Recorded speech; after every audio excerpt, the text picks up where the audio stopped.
I'm sure all of you have seen TV show dramas where the protagonists have to go through a number of obstacles that all seem very unlikely and realistic just to be together.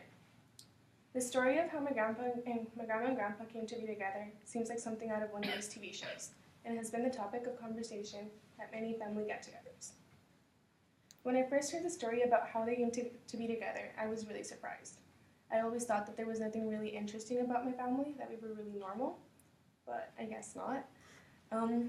Some of you may have heard stories from your families that shocked you in a similar way, and if you haven't, you should definitely ask, because what you hear may be surprising. So I will be telling you about how my grandparents met, and the obstacles they had to overcome to stay together. So both my grandparents are from a really small town in Guanajuato, Mexico, and they met when they were 16 and 18. My grandma was 16, my grandpa was 18, in 1974. So at the time, my grandpa was a truck driver and he was delivering something to a store. He saw my grandma and thought she was pretty, so he bought her a watermelon, which I think is really random. But I guess my grandma appreciated the gesture and they hit it off. The thing was, though, that my grandma was supposed to marry somebody else, and she was really pressured by my great-grandparents.